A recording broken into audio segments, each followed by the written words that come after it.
Let her rip! Ladies and gentlemen, welcome back to Florida's #1 hockey podcast, the Cats and Bolts.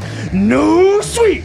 3, 2, 1. Yeah, way to go, Betty boy. Welcome, everybody, to Florida's favorite hockey podcast, Florida's most viewed hockey show, Cats and Bolts. Rod Peterson, Serena Taylor, and producer Ben Castro was not joking. The title of the program, episode number 36 of season 2, is No Sweep. And Serena, we're not talking about Elmer Fudd, like no sweep, but I think Paul Maurice might have been no sweep after game 4 because they're going back to Raleigh. The Panthers put the brooms away, and here we are with a live stream of Cats and Bolts. Get the comments rolling, y'all. That we're not talking about Ben. We're talking about everybody. You guys start get the comments Let's going. Go. Okay, I really feel like the game last night was probably, well, it is by far the best game Carolina's played in the series and probably the best game that they've played all playoffs. There was a couple of games where they were rough against New Jersey. Washington was, whatever. But I feel like I said to Rod last night, if every game in the series was like this one, this would be a way more entertaining series. And last night, everybody's like, oh, the Panthers aren't playing very well. I'm like, that's because you're not seeing both sides of it. The Panthers didn't get a chance to play well. Everything Carolina did, they did right. They were on top of every single thing. The Panthers just couldn't get anything going, and that's what happens when teams play as well as Carolina did. Yeah, well, I kind of felt bad because during the game I tweeted, this is a much better game than game 3. And then I felt bad because from a Panthers perspective, it wasn't going the way that they wanted. They didn't play well. For all the reasons that she just said, Carolina, not that they were a different team, they were the team that we thought that they were. Right? Yeah, I feel like I've told so many people, like up in the press box, that they don't really care that much about hockey. They just, whatever. And I'm like, this is the team that Carolina should have been coming out with. I'm like, I've been saying it for 2 games. Carolina is a good team. And everybody stares at me like I have 5 heads. I'm like, they didn't get there by fluke, you guys. They won the first 2 rounds. They didn't play the strongest teams in the league, but they got there, and they're a good hockey club. And I think last night they proved it. They played really well last night. They made 0 mistakes. No, they didn't. They didn't allow any goals.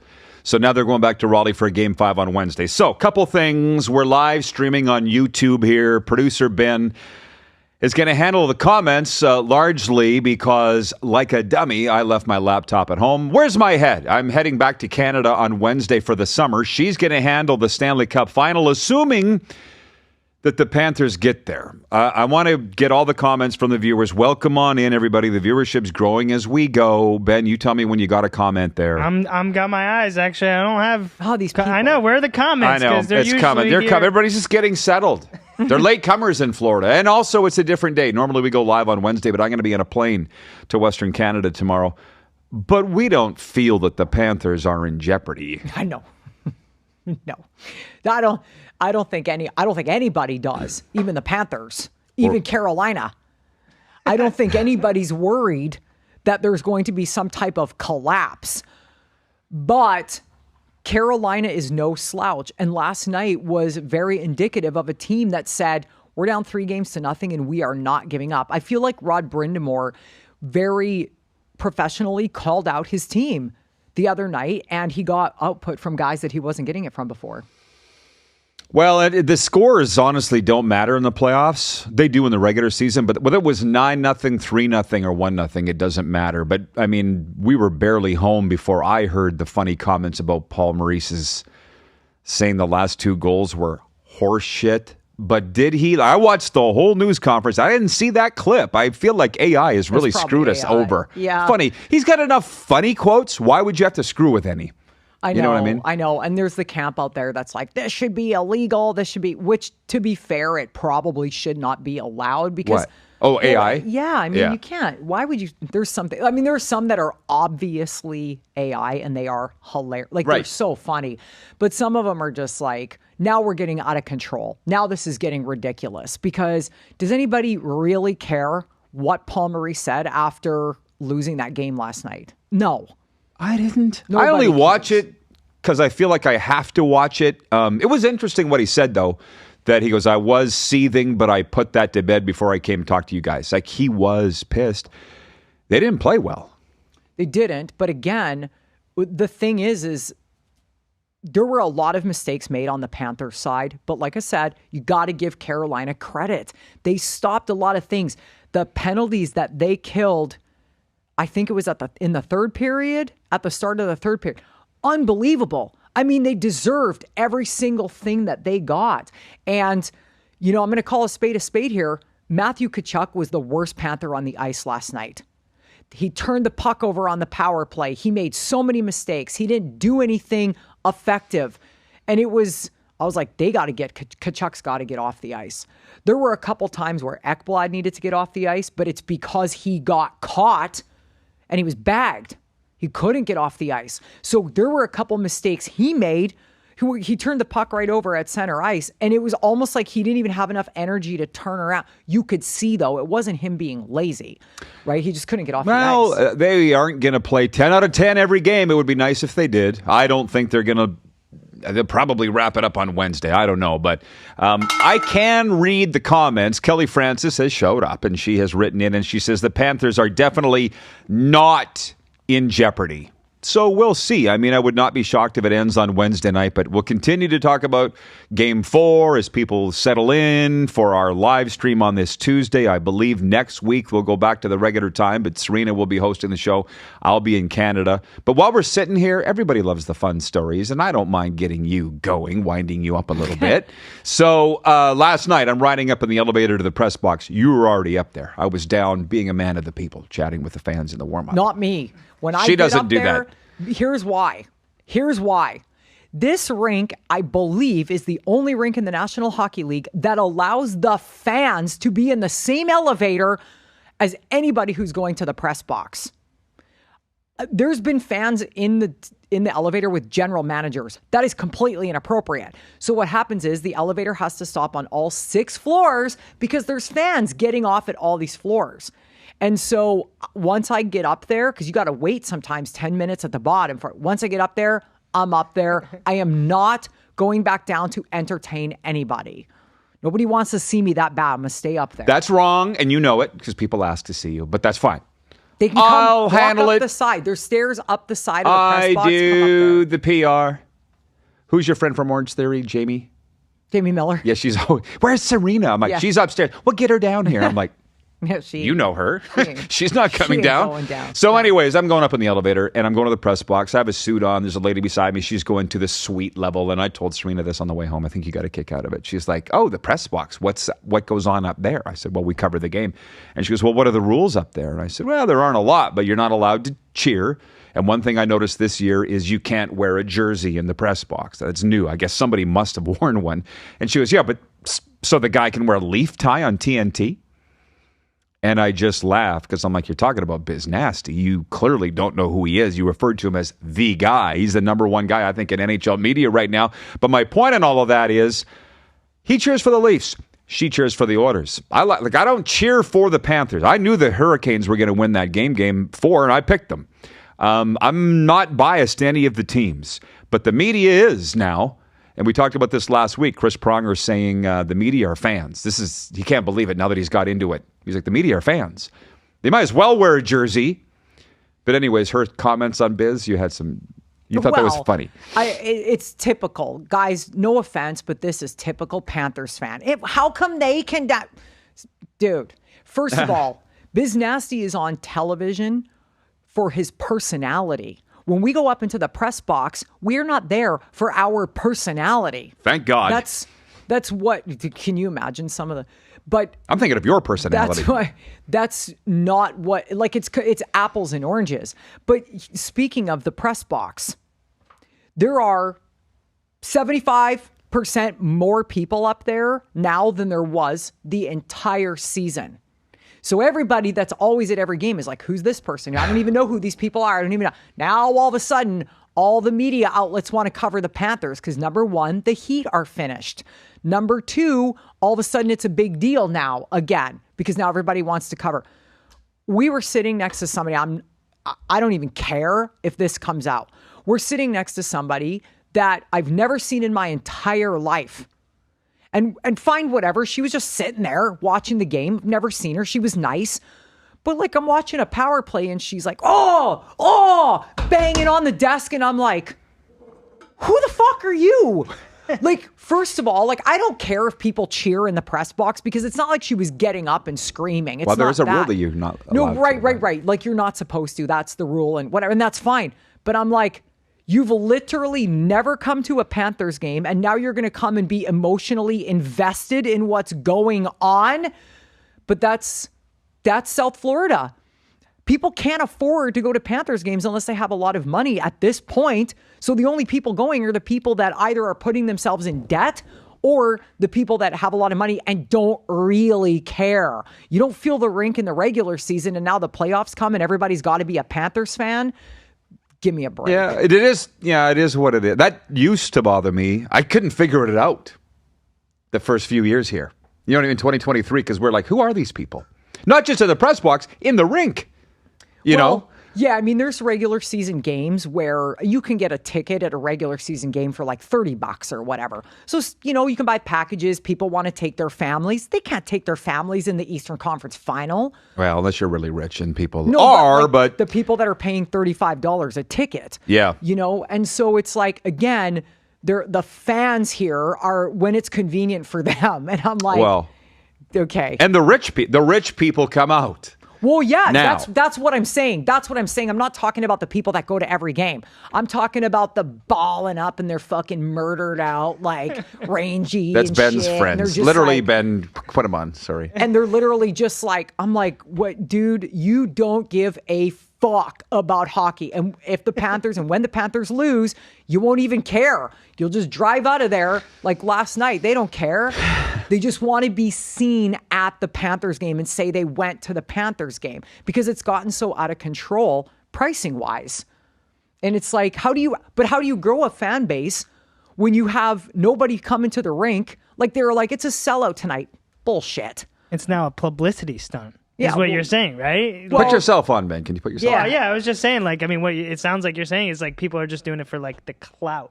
They're coming up and they're showing up and they want to, I'm at the Panthers game. Like we were talking about the cost of what I don't even want to know what the cost of renting a suite is there for one game. Because some friends of mine earlier this year were like, yeah, I think it's like $750 you can rent a suite. And that's what it was last time I checked. No, $2,500 for a regular season game to rent a suite. Are you serious? You can put 10 people in the stands for half that price or a third of that price. Or like $300, $2,500. So in the playoffs, I bet it's $10,000. I'm like, really? Well, 7,500 now, I think, in the regular season now. Oh, 7,500? For the regular season. Yeah, I mean, it's So obnoxious. But again, all the suites are full. From a Panthers perspective, I guarantee you they don't care what anybody thinks. They're selling them. But like you So- said, just wait until they start losing again because even 3-4 years ago, half those suites were empty. And that's why they were selling them for cheap. And, you know, whatever, that's fine. It's just part of it. You got to grow. But you're going to shoot your fans in the foot when you start raping them financially. And then you turn around and start losing. We saw it in Saskatchewan with the Rough Riders. All of a sudden, the cost of being a sponsor doubled. Everybody went, you're not getting my money. Too bad. And then it just went. Yeah. It's interesting to see where it goes because your Oilers, which I think we're going to get there, I don't know how much you're going to want to go down that road, but are they raping the fans? Depends what your definition is. $17,000 for a playoff ticket per seat is what I was told this year, face value. And people pay it, and the rink's full. The thing So- is, the rink is full in Edmonton all the Yeah. time. These are not fans coming out of the woodwork. The people that are paying, I haven't heard the $17,000 ticket thing. But last year, people were paying $5,000 to $10,000 for a ticket in Edmonton at the lower bowl, whatever. These are blue-collar, hardworking Albertans who literally were parking their car at the airport and just going back and forth between the two places. They're putting this shit on their credit card or whatever because they are that diehard of Oilers fans. That's the difference. Here, if you have the people that are diehard Panthers fans, they can't afford to pay because there's not as many. Yeah. There's 50,000 people in Alberta that would pay $10,000 to go to a Stanley Cup. There are. I'm not laughing. What I'm thinking of is our Panthers season ticket holder fans that couldn't buy playoff tickets. Or wouldn't buy them. Well, I think can't, but they're not there. And it is what it is. We're somewhat off track here, but I just think about last week when the guy wrote in here and said, what will the Hurricanes do if they're swept by the Panthers? And I posted the clip the other day. I'm like, let's cross that bridge when we get there, because it didn't happen. Mm-hmm. Like, at some point, even had the Panthers won last night, Rod Brindamore's not losing his job because he just signed a big extension, right? I don't know where they would go from there, but now they don't have to worry about it. Is it much if they lose in Game 5, is it any less embarrassing than being swept? Really? I mean, it might have been, because that streak continues, 0-16. But that's just a number to me. Yeah, I agree. People got to stop getting ahead of themselves. Like, everybody's always, oh yeah, if we're going to Edmonton, or you want to come to games 1 and 2, oh my God, relax. Nobody in Edmonton is like, hey, let's book our flights to Florida.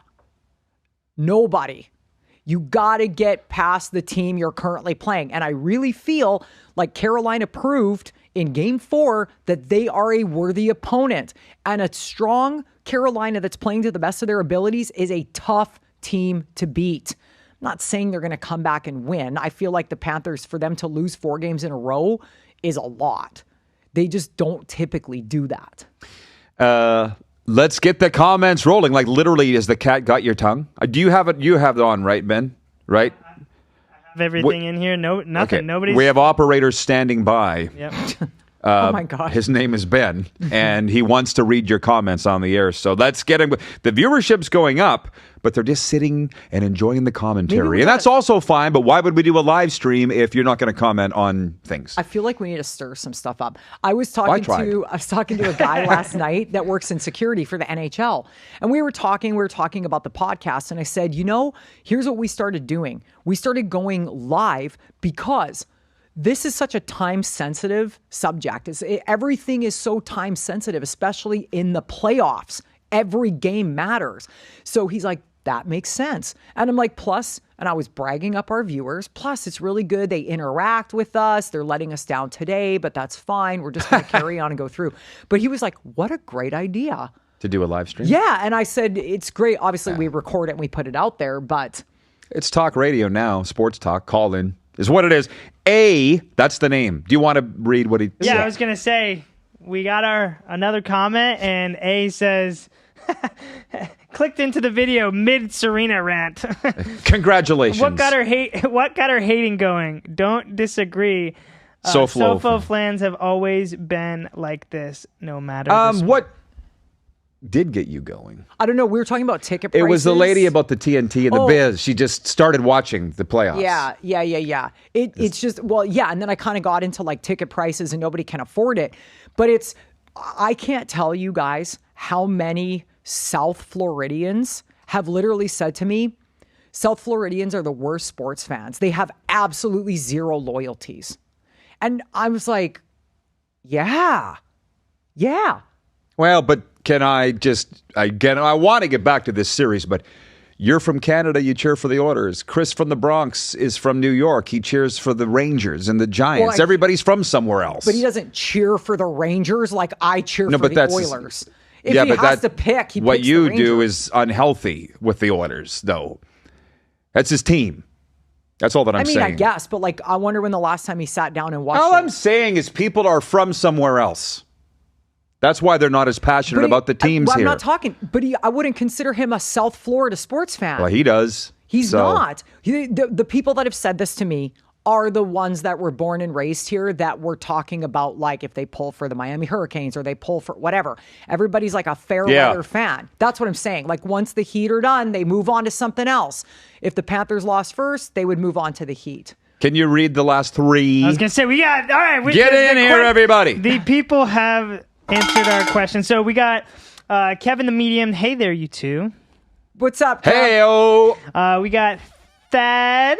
What? You're coming out of The Thad. He goes, hi guys, Serena, I agree about the Panthers fans being ahead of themselves, but also agree that Panthers aren't going to lose 4 in a No, they're row. not. And also? And A said, yeah, it's not great. Anyways, let's talk about the injuries. Yeah, well, that's one of the biggest reasons why I thought the sweep wouldn't happen last night was that Sam Reinhart was missed, Nico Mikkola wasn't playing, and AJ Greer wasn't playing. And in that Paul Maurice news conference after, he said missing Sam Reinhart in the power play was a factor. Well, when you put the shittiest player on the team out there in Matthew Tkachuk, as soon as Tkachuk was out there with Rodriguez and Barkov, Rod turns to me and goes, what the fuck is Rodriguez doing on I don't the think power I play? said that. I go, what is Tkachuk doing on the power plays? Like, he's always on the power play, and he still does nothing. Yes, I agree that having Sam Reinhart on the power play is important. But the Panthers did not lose that game because of the injuries that they have. Somebody was like all stressed out the other day, like, oh my God, you know the latest on Reinhart's injury? I'm like, no. Only Paul Maurice knows the latest on Sam Reinhart's injury. And he isn't telling us last. He's not telling nobody. Yeah. And I was like, fair. He just asked to see if I heard anything. And I'm like, no. And everybody's stressed out because everybody's told to worry if Sam Reinhart's not there. Guys, relax. Well. Sam Reinhart is not a difference maker, a game difference maker on this team. I've said this before. I've said it a million times. Somebody's like, well, and the same person said to me, well, he's a Selke finalist. I go, so what? The Panthers are strong enough and deep enough that they can pull. Okay, what's his name got hurt? Greer, let's put Sturm up here. Mikkola, I think that over time, they would miss him on the back end because he is mucking it up back there. Mikkola is throwing the body more than any of the Panthers defensemen. He's hitting, he's running guys, he's playing playoff hockey like a Canadian, for God's sake. He's turned into Scott Stevens. Yeah, sort of. Well, really? Yeah, like he's battering people around. I think that would be the biggest loss, and that's not to take anything away from Reinhart, but they're not going to miss him as much as they would miss a Sam Bennett in this situation or Mikkola. And having said all that, as we sat together and watched the game last night, I said, I don't want to carve the Panthers, but if you want to know why I think they lost, I noticed Sam Bennett one time in the game. Alexander Barkov, where was he? So all I'm saying is they're not going to redline every game. They've been dominant all playoffs. They didn't have a good game last night. No, and I've been saying this on here off and on for 2 years. Barkov is either off or he's on, depending, and you can tell by the rest of the team. Now, I've seen Barkov be the only guy, like last year in the finals, he was really the only forward that did anything for the whole thing. And he played like his ass was on fire. But that's your captain has got to, you can't afford to have an off game. Look at the uproar in Toronto right now. Well, that's the problem. And Barkov, that's not. If Barkov has an off game, it doesn't mean he played bad or made a mistake. It just means you didn't notice him. And he probably won't have another off game because he doesn't have many. He's one or the other. Yeah, but with Carolina, I mean, Svechnikov, Seth Jarvis, Taylor Hall, they were all played their best games of the series by far last night. So they were the better team. And that's why we have to watch. And to be honest, I would probably pick the Panthers to end this on Wednesday in Raleigh. But it's funny when you say nobody in Edmonton's booking their trip to Florida. I did have a guy DM me, and I'll screenshot it if you want to see it. One of those anonymous Twitter accounts. He says he says he played in the Dub when I was working in the league, but he wouldn't say who he is. He's like, come on, Rod, you an Oiler fan too. He goes, you have to admit the Panthers can't handle the Oilers this year. And I'm like, bro, you haven't even beaten Dallas. Back off. And he didn't write me back. So there are some that are getting ahead of themselves. That's just the way fan bases are. A guy that's clearly hiding behind who he is and doesn't want to tell anybody is an idiot. Yeah. But you know, it's like Billy Lindsay was talking last night. He goes, just the way Bill talks, looks like we could have a repeat. He's like, Dallas is done and whatever. I never count my chickens. That is a fact. But Billy looks at things subjective, like he can just look at whatever, and because he knows the game so well, Billy can see stuff. He is so talented that way, it blows my mind. There's a reason he's on the NHL Network. And but he was like, well, both teams are better and stronger. Listen, Edmonton, and I'm not just saying this because I'm the first one to give them shit. Edmonton, when they are on and when they've been on in the playoffs, they have been unbelievable. tape to tape passes, no look passes, knowing where the guy's going. And this is a great example of why the Oilers are winning. The other night I said to Rod, as a goalie guy, why does every team have such a hard-on for having a tall goaltender? Because Bobrovsky's not a giant, but we're like, what's his name, who played the other night? And Freddie Anderson's huge. And Rod's like, because when they go down, they can still cover the net.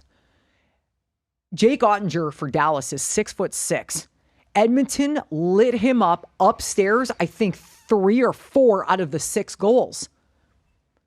Doesn't matter how tall Jake Ottinger is. He's playing small. Right. But Edmonton is on top of that. They and it's like deflections, it's quick shots, it's wrist shot, everything. The 3-on-2s and the 2-on-1s, like what's it called? The odd man rushes. Edmonton at one point in that game had 9-0 for Dallas because Edmonton's getting out of their own zone fast. Edmonton is fast. Carolina stopped Florida from doing that last night. Florida was not playing a fast game last night. Carolina pushed them out and they couldn't do anything. If Florida plays, Florida's not as fast as Edmonton, but if they play, that's the difference. That's why Edmonton is beating Dallas and everybody's like, oh, Dallas is cooked. Dallas has a great team, but they're not as good as Edmonton. They're just not. But Edmonton's so fast that they get out quick. That's why Florida lost last night, because they weren't as fast. What we've seen from the Oilers, though, is that they can shit the bed at any time. It could happen tonight. I literally said last year, probably on this podcast, before the Stanley Cup final, the team that decides who's going to win is Edmonton. Because when Edmonton's good, they're good. And when they're bad, they're bad. And in these playoffs, they've had a couple of periods and instances where they fell apart. The only games Edmonton has lost is where they were like, they lost the first 2 games and then they just came out hot. And they would have swept Vegas if there wasn't, this weird whatever. And then playing against Dallas, they just blew the third period. But they've been better than they've been good more often than they've been bad. And that's the difference. And this is not saying Toronto would have beat. Toronto's a good hockey team and could have easily beaten the Panthers if Toronto would have played to their ability. They just didn't. How long we been going, Ben? We're about 30 minutes in. Yeah. Goes fast. I don't know what it is with these live streams. So we won't go a ton longer. I want to get the comments in. The reason being, the topic of this show, the title is No Sweep. You're not going to get her talking about an Oilers Panthers Stanley Cup final. You want to. I know better than to even try. No. We got to get... Until it's lined up. We're not even in game 4 yet, guys. Right. That's what I'm saying. So get your comments in. Next week, which incidentally, I'll be gone for the summer. This is my last show of the season. She'll be in this chair. I said to Bill last night, you were standing there. I said, hey, maybe we have the rematch. You two standing here, you in your Oiler jersey, him in his Panther jersey. Nice how that all worked, right? That was great. Well, regardless, I think Bill, if the schedule works, Bill will gladly come on here. It's just going to depend on the schedule because Billy's got to go on the road, which during the regular season, he just does the radio at home. I like A's comment, says, what line adjustments do you guys predict for Game 5, given Rhino and Greer probably out again? The line combinations don't matter if you're not going to play hard enough, period, right? But I respect the question. So, but they've been mixing and matching. I don't know why coaches get so upset. Well, Paul Maurice did the other day. People asked about his line matches. This is when Reinhart was out, and he goes, Boquist is in. And some reporter goes, in his spot? And he's like, yeah, if you're filling out your lineup card.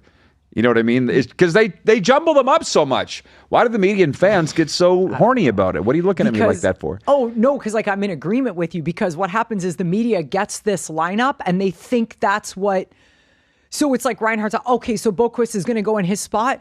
Not necessarily.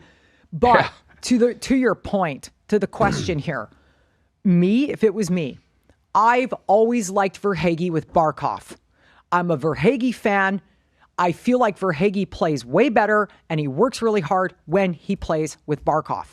And that's what I would do if that was my first line, is I would put Verhaeghe with Barkov and honestly probably leave Rodriguez there. Here's why. Rodriguez takes a beating. That guy takes a licking every single shift, and he just gets up and he keeps going. Let him take the beating. I mean that in the most hockey sense type of way, and leave. Verhaeghe is always in the right spot when Barkov needs him to be. That's why I'm a fan of that line together. Now, Verhaeghe can go from the first line to the third line and back, and he's such a utility guy. He's just, when he lined up, I'm still laughing about the slap shot he took in the slot the other night. He just decided to wind up and rip it in game 3.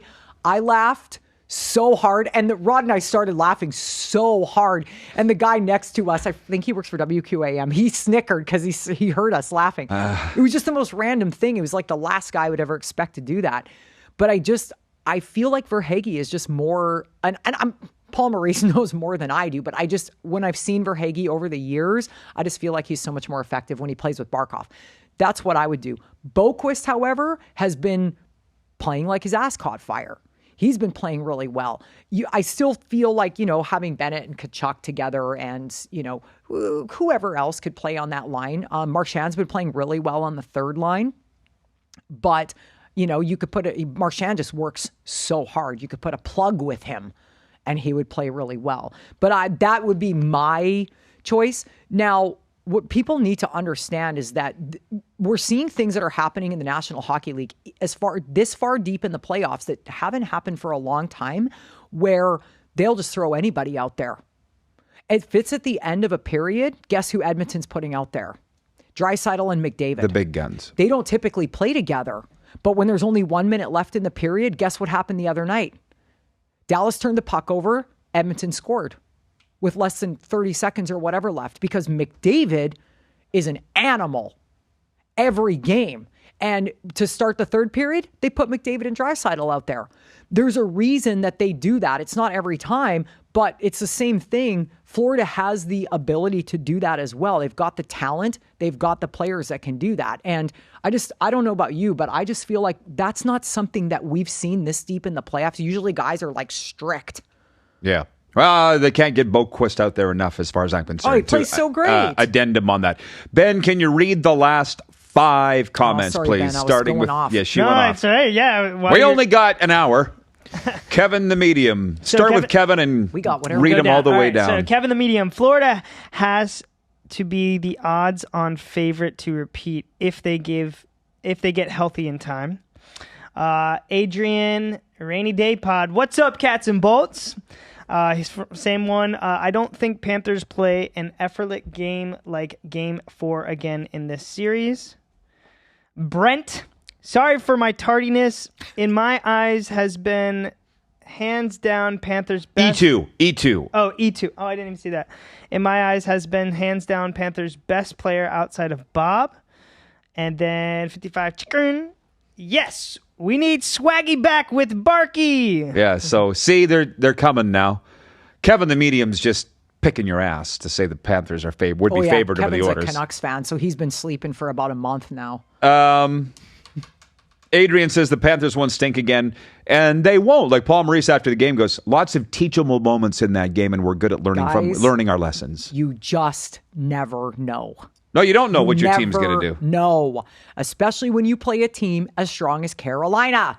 You never know. They're all going to say that Sam Bennett's been the best Panther, I think. He's leading the playoffs in goals. Leading the Panthers and tied for the league leading goals. But it's nice that you have a choice. Eetu Luostarinen has been fantastic. Yeah, Ruotsalainen, Luostarinen. I can't believe, by the way, how young these guys are. The Panthers are going to be great forever, or for a long time. But while we have Kevin the Medium here, I got to ask you this. I know you've been busy, but how much are you following the Mitch Marner sweepstakes? Because Kevin thinks number 11 of the Leafs is going to sign with Vancouver, his team. If you saw Pierre LeBrun from The Athletic and TSN saying Marner has said he wants to sign with Florida or Vegas, I'm like, who doesn't? Florida doesn't have room for him or money. Well, Vegas might. You know why? There's Taxes? no tax. Yeah. First of all, If Florida thinks they can get Mitch Marner, Sam Bennett's gone.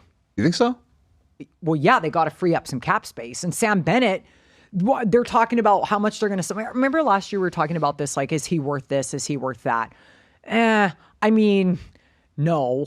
Like, is he worth $5 or $6 million? Probably. Shit, they're saying 10 now. Yeah, no, that's ridiculous to me. $10 million? Come on. The guy's not winning games for you. Let's go back to the basics, hockey basics 101. Our guy's winning games. I was having this conversation with a diehard Leafs fan who I will remain nameless because he was popping off last night. He goes, the problem with Toronto is that Connor McDavid plays like his hair is on fire all the time. And they've got Austin effing Matthews is what he said. And this is the problem. And the core four and this and that. We had a big conversation about this stuff that he was hearing from inside people. And I said, somebody explain to me why Mitch Marner's getting ran out of town when at the Four Nations Cup, Mitch Marner's an incredible hockey player. There's a disconnect in the environment. Mitch Marner's not the problem. Florida would be lucky to have a Mitch Marner, but the guy makes like $12 million a year or something, just under 11.5. Yeah, like he makes a lot of money. So you have to give up a lot of guys to get a Mitch Marner. And so it's tricky. It's like, yeah, of course he wants to go to there because there's no tax. Guys, the only reason people want to play here is because it's sunny, it's warm, no one cares, and there's no tax. And they want to win.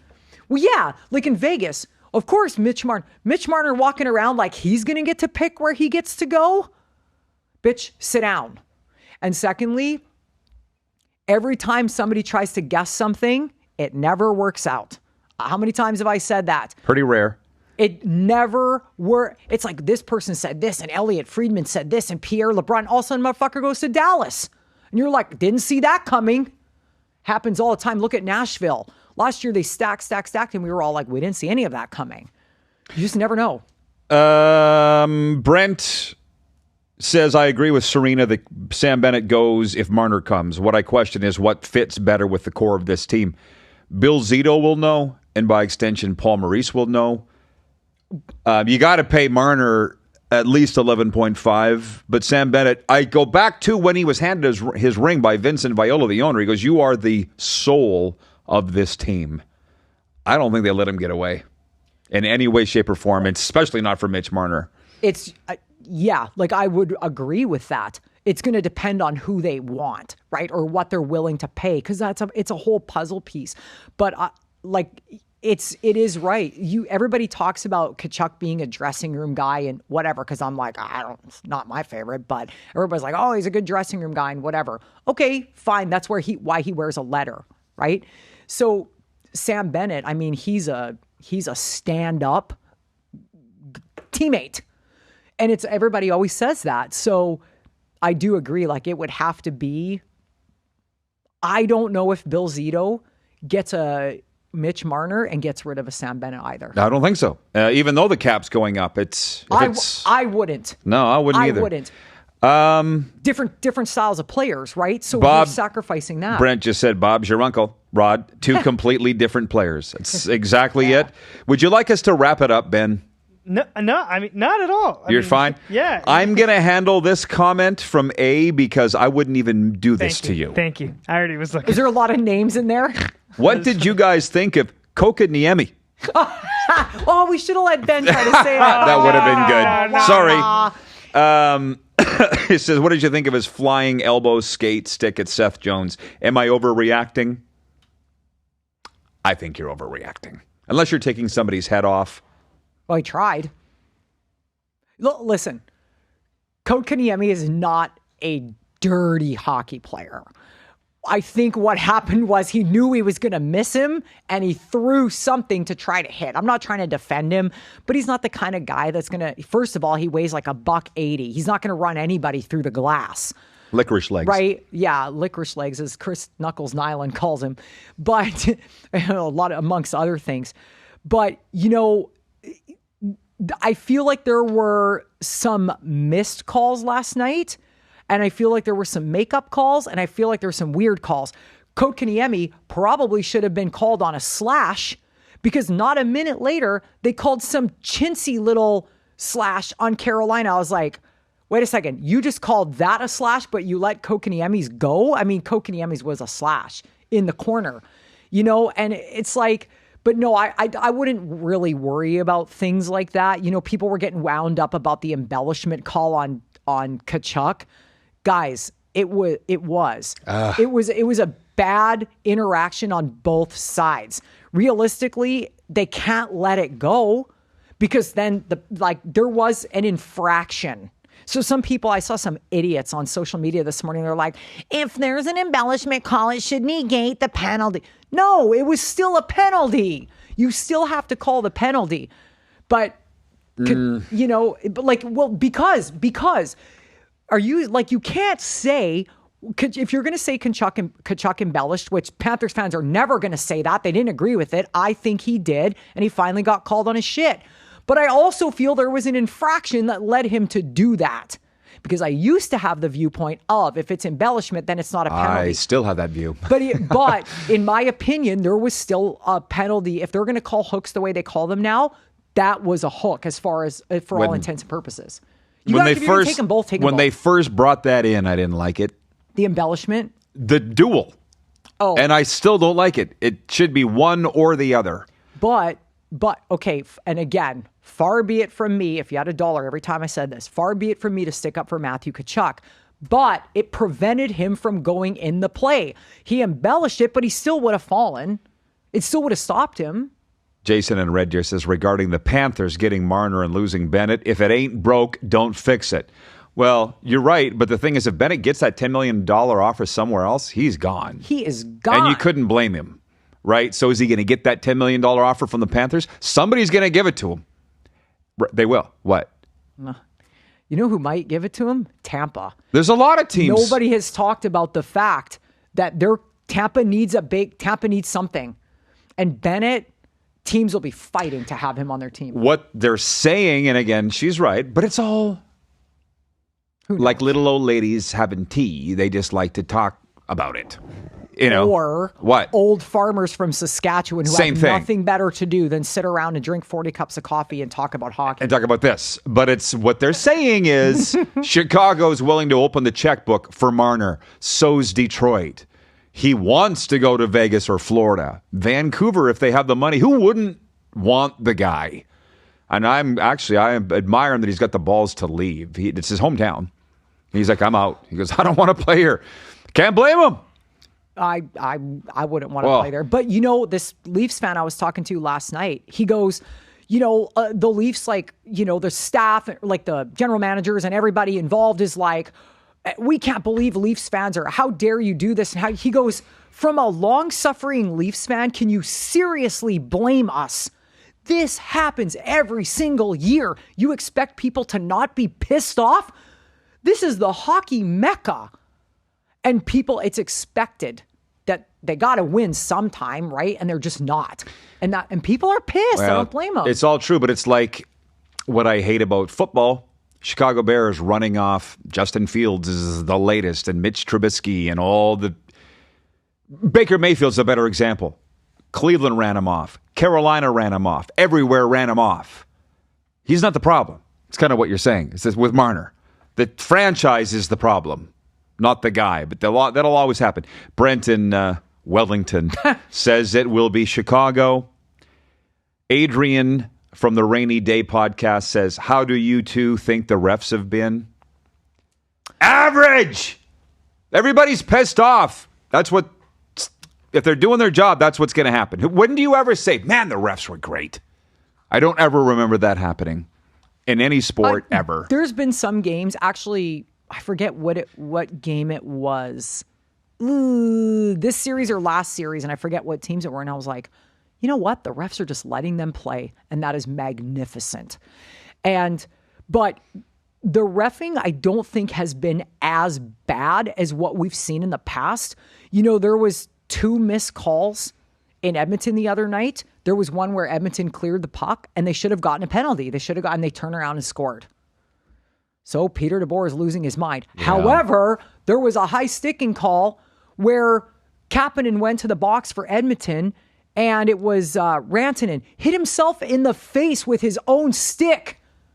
And they were having the discussion about at the general managers meetings last year, should a high-sticking penalty be, a minor high-sticking penalty be reviewable? They're like, this is getting ridiculous. Guys are hitting themselves with their stick. Or when Edmonton was playing Vegas, there was a penalty. They didn't even touch him and they got a high-sticking penalty. And it was just like, this is terrible. But other than that, overall, I don't think it's been as bad as it has in the past.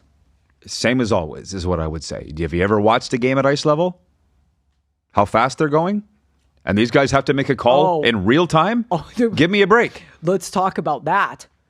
The other night, first of all, Nugent Hopkins hit the board in Edmonton so hard everybody thought he was dead. And he got up and kept going. It's like, oh my God, should he get a board? I don't know. It goes by so fast. The other night, game 3 in Florida, who got kicked out of the game?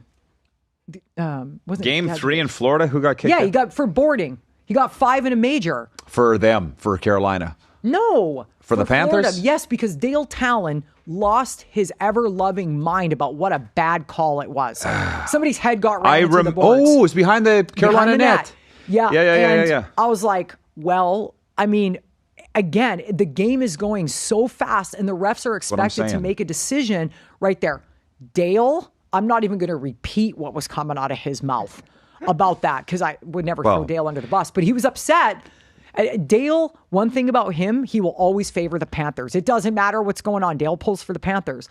But it was like, again, one of those things. But that one was reviewed. Right. And it wasn't like, the ref on the ice. Yeah, but they still have to make that call initially. It was Loresturianen. Oh, yeah. Rayo Ruotsalainen. Rayo, yeah. Just for the record, you guys, there was a Finnish player in the NHL in the 80s called Rayo Ruotsalainen. He played in Edmonton. And every time I see Luostarinen, I think of Reijo Ruotsalainen. And Brent points out that it was A2. It was right down in front of Brent. And yeah, like almost ended up in Brent's lap. And Jason in Red Deer says, Rod, I also want to apologize for praising Pickard over Skinner on the RP show. LOL. Skinner is clearly the better goalie when he's on. Let's not go down that road. Oh, Jason. Yeah. I can't. Yeah, we're not going down because that you road. know what? I don't want to take anything away from Pickard because that guy stepped up to the plate and he played extremely well. Extremely well. Skinner, I don't know if anybody saw on the Hockey Night in Canada broadcast where Bieksa was talking about Skinner walking out of the tunnel with swagger and then they showed Vince McMahon. I laughed so hard. My cousin sent it to me because we don't get to watch that broadcast. And the way Skinner was coming out of the tunnel and then they showed Vince McMahon walking, it was hilarious, which is not typically something Hockey Night in Canada does because it's entertaining and they don't really are not there for the entertainment. Yeah. But yeah, I mean, it's, but Sergei Bobrovsky, for the 3rd year in a row, is the reason the Panthers are where they are in the playoffs. I don't care. You can fight me to the death on that. That guy is the best goaltender that's been in the NHL in years. Nobody has stood on their head as consistently in the playoffs and you can tell when Bob's on. When Bob's on, he's like this. When he's not, he's flat. When he fell into the net last night, I knew. They're losing. I said this on my show today. What he reminds me of is Kramer when he enters a room. And I was like, yeah.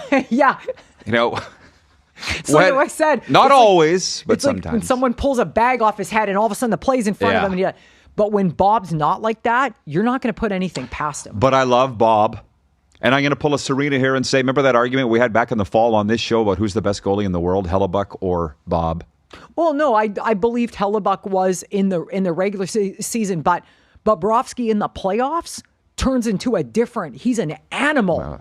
He's a monster. So I didn't know there were conditions on the question. Well, no, at the time I felt like Hellebuck was. I still stand by Hellebuck. The problem is that Hellebuck can't get it done in the playoffs. And this was the year that was either going to be proven or disproven. And he proved that what the doubters were saying about him not being a playoff guy. But Bobrovsky, there's a difference. Bobrovsky is a Russian. There's so much more focus from Bobrovsky is never not focused. And then when you see him in person, like in the locker room, he's just like having a drink. Like he's the most casual human being on the planet. But when he's laser focused, you won't put anything by him. I'll take that as an acknowledgement that I was right. So thank you. It's a long wait and lonely waiting to be proven right. But thank you, Bob. Appreciate you. Bob really has your back, I think. Yeah. With his little collar. Okay, I've had enough. I got to finish packing. Great job, Ben. Thanks, everybody, for tuning in. This has been a blast. And next time, when it's the Oilers and the Panthers in the Stanley Cup Oh my Final, God! Stop! I'll pick the Panthers to win. How about that? Yeah, Okay. perfect. See you next week on Cats and Bolts. Thank you, everybody. Do as a Gene Simmons. Just sing it, Benny. Almost like a Wolfman Jack. You just can't get the music to play or what? No, it's not ready right now, but we're live, so it's okay. And here it is. Here's the music. People still everyone- Don't watching? swear. Yeah, they are. They're all still watching. right. Don't swear, Serena. So let's not forget about the day that Rod and Bill Lindsay put on the wrong glasses. They put on each other's glasses, and we're like, wait a minute. I was like, That was a "Are you great still day." recording? I was like, yeah, I'm still recording. That was a we great gotta day. find that. That was That was hilarious. good. All right, here we go, guys. All right. Thank you guys so much for watching Cats and Bolts, the #1 Florida hockey podcast. Bye. Bye.